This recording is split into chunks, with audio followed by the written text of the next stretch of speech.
มามูสุกเอาไปเจ้าย่อแม่ไม่ย้อนเย็นไม่ขับได้เดี๋ยวปึ๊บปันเดอร์ป่ะอัพเอาแบบนี้เรียบร้อยก็สบายดีท่านผู้ชมทุกท่านพี่น้องพบกับเคยนาดีในตอนแรกๆพี่น้องวันนี้จะมาแปลงเฮือนครัวไหมพี่น้องเฮือนครัวเคยนาดีทึกไฟไหม้พี่น้องไฟไหม้โมแมมไฟไหม้แบบว่าเรื่องมันก็มีอยู่ว่าพี่น้องคิดว่าจังใดดี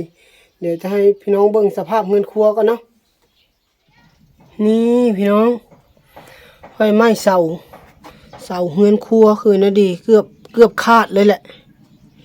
นี่เดี๋ยวนี้ไฟไหม้เบิดเลยเรื่องมันก็มีอยู่ว่าพี่น้องก็ประมาณ2-3 มื้อหลังแล้วแหละเป็นอดีตไฟไหม้อันเฮือนครัวเนี่ยแต่ยังบ่ทันได้มีเวลาเฮ็ดแปลงมันนี่แถวนี้บ่มีแป้นเลยพี่น้องไฟไหม้เบิดเลยเรื่องก็คือ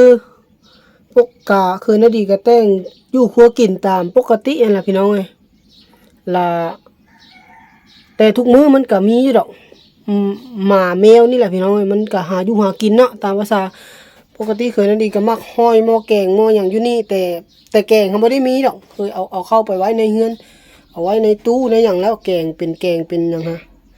แต่ว่าหมาแมวมันชอบหาอยู่หากินบ้านนี้มันไปสะดวนพื้นนี่แหละตกลงมาใส่ไม้แป้นนี้ไฟมันก็เลยลามแต่ว่าเคยนั่นดีไม่ได้มอดไฟปกติก็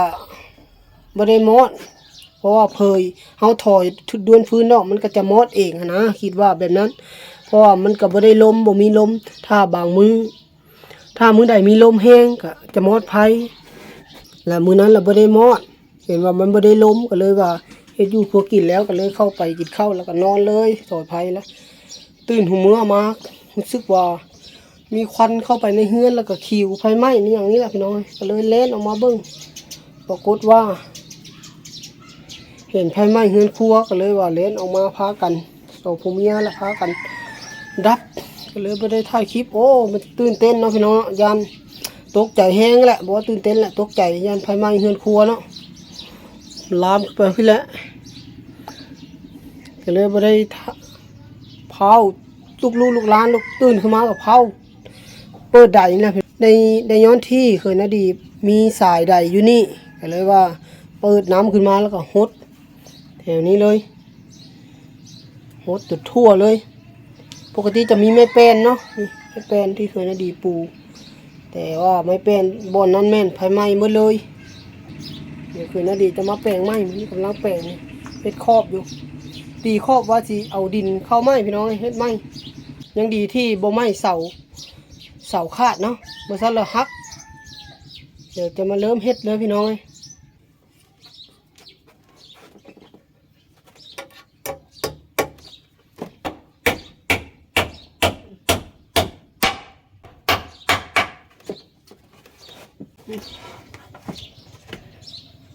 ทางกันน้องไปตอนนี้ก็เฮ็ดครอบไว้แล้วเรียบร้อยพี่น้องตีแบบไว้เรียบร้อยแล้วก็จะเอาดินนี้เอาเข้ามาใส่นี่ให้เต็มเลยพี่น้องแล้วก็สิใส่ตามแคมตามบ่อนที่มันไฟไหม้นี่นะใส่ให้เต็มเลยเพื่อป้องกันบ่ให้ไฟไหม้ครั้งต่อไปเคยนาดีก็คือสิได้ระมัดระวังให้หลายกว่าเก่าแล้วพี่น้องในบ้านนี้ครั้งนี้เสียหายอย่างนักเลยเกือบบ่มีเฮือนครัวเฮ็ดอยู่เฮ็ดกินวันโลเขาดิ ลืมพี่น้องเลยลืมโลมาขุดดินไปใส่เฮือนครัวก่อนจะไปก่อนขายอยู่บนอ่อนแบบนี้โอ้ดำจุกกันนะจุกของแท้เนี่ยมันได้อยู่แล้วมีแต่แปลวโลโอเคบรรยากาศในตอนแรงๆพี่น้องเลยวันนี้ก็มาขุดดินเข้าเฮ็ดตะไคร้เนาะมาชุกมาเลยผู้ชุกพี่น้องเลย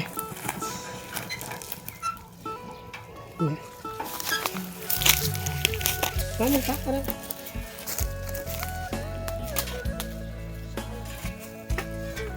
เ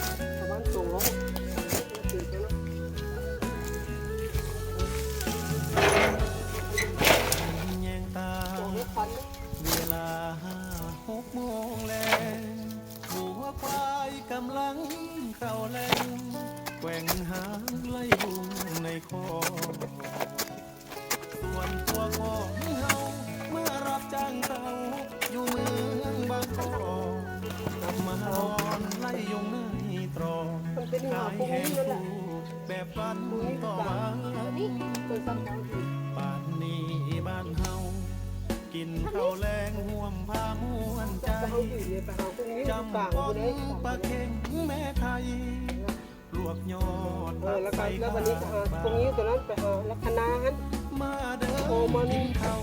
เสียงย้ายเท่าเอาปลาแต่เฮาหลายปีผ่าน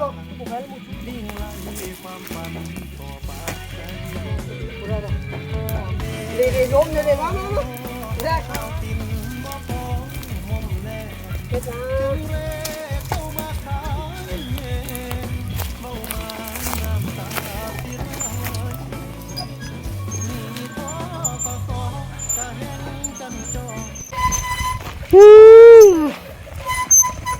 หนักกระยาอันนี้ก็จอดตัวบ่ เดี๋ยวจะรถออกก่อน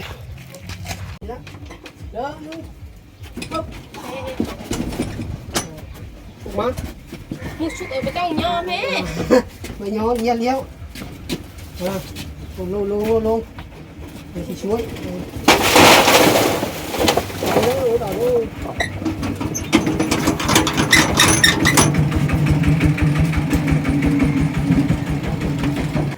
พี่น้องทางนั้นมืดฝนมาละฝนตกเดือน3เอาไม้3ค่ำอยู่ลาว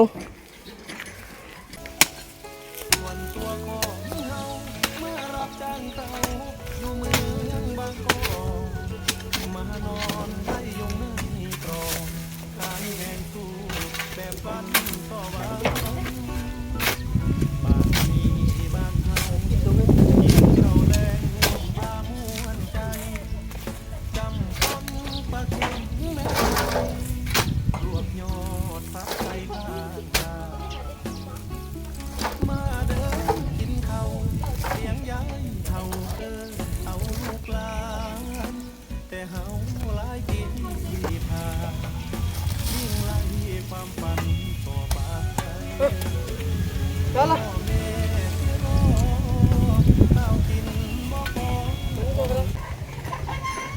หัวใจละลอยยกมือมาคนน้อยมาแล้ว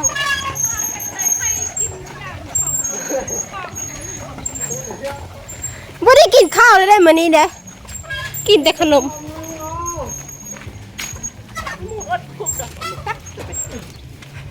ข้าผัวไปกินนั้นหรอก1 2ต่อทั่วเกมตอนนี้นักแน่เจ้าแล้วนะครับเอาเรือไม่ขับเดินฮึบฟันเดอร์เราเอาแบบนี้เรียบร้อยแบบนี้พอแบบนี้จะเหลือล้นทนหลายโอ้ตกใจเบิดเรียบร้อยบานมือได้บานคำนึงกับเท่าโชว์คำเป็นโชว์เท่าโอ้ไม่ของเจ้าชนหวา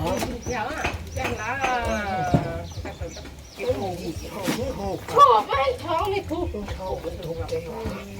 หวาให้หัวใจละลอยโยนี่ไม่อย่างนี้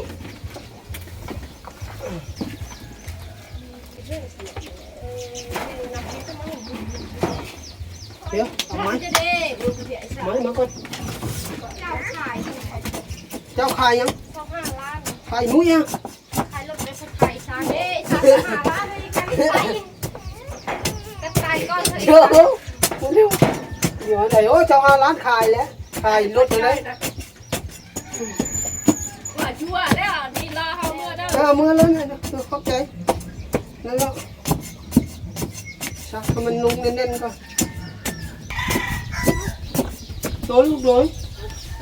พ่อเอาดินแค่ที่ตัวไผ่เดี๋ยวลูกเอาตรงนี้ตัวไผ่หลังเนี่ย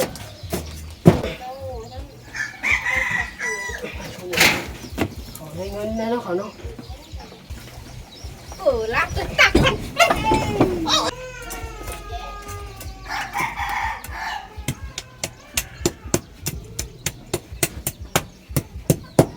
สำเร็จเป็นที่เรียบร้อยพี่น้องในการ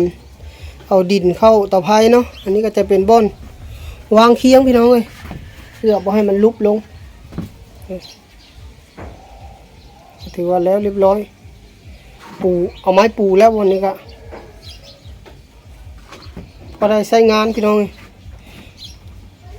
หวังว่าคงไม่มีเหตุการณ์แบบนี้เกิดขึ้นอีกเงินครัวเล็กๆนี่ครับผมชุดโชมนั่นแหละพี่น้องเอ้ยแต่ว่าอดอยู่ไปก่อนกะสำเร็จไปที่เฮียมห้อยพี่น้องในการเฮ็ดเงินครัวเนาะขนดินเข้าเต่อไผ่กะสำหรับคลิปนี้ก็สิขอจบไว้สำนี้ก่อนพี่น้องเอ้ยเอาไว้ติดตามได้ในอีพีหน้าเนาะสำหรับอีพีนี้คือนาดีจะได้ขอลำลาพี่น้องไปสำนี้ก่อนฝากพี่น้องกดไลค์กดแชร์กดติดตามเพื่อเป็นกำลังใจให้คือนาดีน้ำพี่น้องเอ้ยว่าไว้พูดบอกทางทันบอกพี่น้องก็จะได้ขอลำลาพี่น้องไปซ้ำนี้ก่อนแล้วพบกันใหม่รีพี่น้องบ้านนี้ต้องขออภัยในการลงคลิปเคยนาดีเนาะลาช้าพี่น้องบางมื้อก็ไม่ได้เอาลงบางมื้อก็เอาลงก็ต้องขอโทษขออภัยน้ำหลายๆขอลำลาพี่น้องไปซ้ำนี้ก่อนเนาะขอกล่าวคำว่าสวัสดีสบายดีบ๊ายบายกับเงินครัวห่างๆพี่น้องเนี่ยไหนรู้แม่จับอาบน้ำโบแม่อาบน้ำให้โบลูก น้ำคงง้างเลย ลูกหนาวบ่ลูกหนาวบ่ เลยบอกพอดู หนาวเนาะ บอกพอดูของแพงมะ แม่เพิ่นจับอาบน้ำพี่น้องเพิ่นหนาวให้เลยดี พออลิซาเป็นคนแขะน้ำน้อยคนบอก โยยามหนาวเนาะไผบ่แคะเนาะลูกเนาะมืดฝนบ่ลัวจังได๋บุทางนั้นพี่น้องมืดครึ้มตาเว้นแดงยามมื้อแลงน้ำตาแห้งไหลเอาภาพบรรยากาศตะเวนรับขอบฟ้าให้พี่น้องได้เบิ่งได้ชมพี่น้องแดงงามขนาดเลย